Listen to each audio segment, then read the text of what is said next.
Hello everyone. आज म गोल्डको विकली analysis गर्न गइरहेको छु। आज जनवरी 4 हामीले चाहिँ 5 देखि जनवरी 12 सम्मको लागि चाहिँ हामीले एनालाइसिस गरिन्छ नेक्स्ट विकको लागि।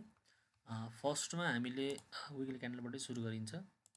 विकली क्यान्डल हेर्दाखेरि पछिल्लो समय गोल्ड चाहिँ लास्टै यो 2025 को मा चाहिँ गोल्डले एकदम राम्रो रिटर्न दिइरहेको छ र अघिल्लो विक जुन डिसेम्बर लास्ट विक भनौँ त्यसको क्यान्डल हेर्ने हो भने यसले के बनाएको छ भन्दाखेरि एकदम स्ट्रङ बेरिस क्यान्डल बनाएको छ, जसले अघिल्लो विकको क्यान्डलको ओपनिङलाई भन्दा तलपट्टि यसले क्लोज दिएको छ, जसले गर्दाखेरि हामीले नेक्स्ट विकको क्यान्डल पनि बेरिस दिन सकिन्छ भनेर प्रेडिक्सन गर्न सकिन्छ। र यसको लागि चाहिँ अब बढीभन्दा बढी चाहिँ हाम्रो लेभल भनेको के हुने बेला छ भन्दाखेरि नेक्स्ट विकको बेरिस भयो भने कहाँसम्म पुग्छ भन्दाखेरि हाम्रो चाहिँ 4196 देखि 4200सम्मको रेन्जमा पुग्ने हामीले एउटा प्रेडिक्सन गर्न सकिन्छ। त्यसपछि अब हामीले विकली क्यान्डल स्विङ ट्रेड भन्दा हामीले बढी डे ट्रेड गर्ने कारणले गर्दाखेरि हामी फेरि 1 आवर क्यान्डल हेरिन्छ, त्यसपछि 1 डे क्यान्डल हेरिन्छ, त्यसपछि 4 आवर क्यान्डल पनि हेर्ने गरिन्छ। 1 डे क्यान्डल हेर्दाखेरि पनि यसको बडी भनेको खात्र एकदम बुलिस एकदम बियरिस।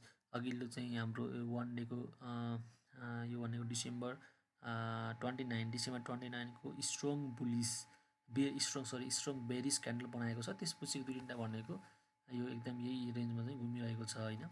अब हामीले मेनली चाहिँ हामीले 4 आवर क्यान्डल र 1 आवर क्यान्डल हेरेर चाहिँ हामीले के गरिन्छ ट्रेड गरिन्छ। 4 आवर क्यान्डलको लागि हेर्दाखेरि यसको के छ भन्दा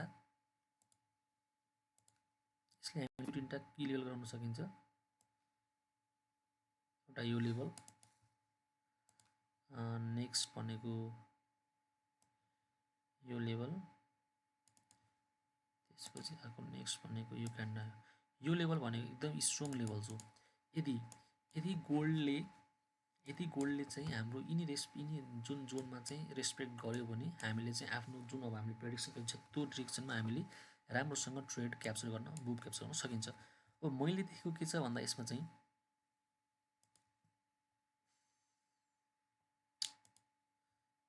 यसमा हेर्नुहुन्छ भने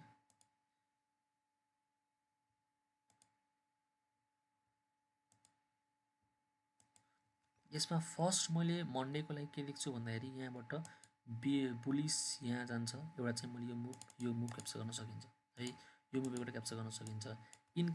इनकेस गोल्डले मन्डेको फर्स्ट आवर अथवा एक्सचेन्ज सेसनमा यदि गोल्डले तलपट्टि देखायो भने एउटा यो पनि हामीले के गर्न सकिन्छ भन्दा यो मुभ पनि हामीले राम्रोसँग क्याप्चर गर्न सकिन्छ। सरी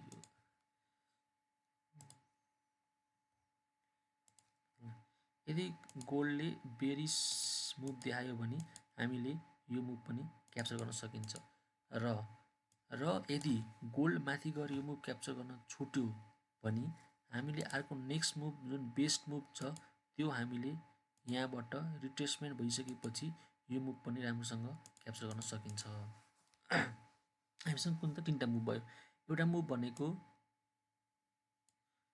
मुभ भनेको पर्सि मन्डे यहाँबाट हामीले जुन 4230 को रेन्जमा छ त्यहाँबाट 4330 को रेन्जमा छ, जुन चाहिँ 4380-85सम्मको रेन्ज क्लिन मुभ छ, यसो हामीले क्याप्चर गर्न सकिन्छ। यदि तल बियरिस मुभ देखायो भने चाहिँ हामीले फेरि 4280 को रेन्जबाट हामीले 4380 को रेन्जसम्म हामीले 1000 पिप्सको पनि मुभ क्याप्चर गर्न सकिन्छ। र नेक्स्ट मुभ भनेको मैले हेर्ने अथवा चाहिँ मैले वेट गर्ने सेटअप भनेको यदि यो 4390 देखि 4300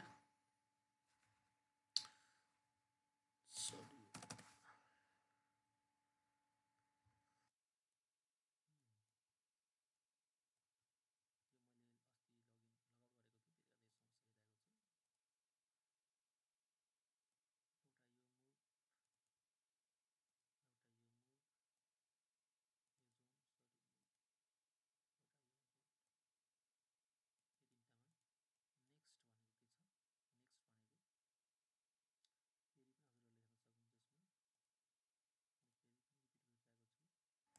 एउटा यो मुभ, अर्को यो मुभ र नेक्स्ट मुभ भनेको माथि गएर तल रिट्रेसमेन्ट आएर यो गयो भने यो मुभ क्याप्चर गर्न सकिन्छ है।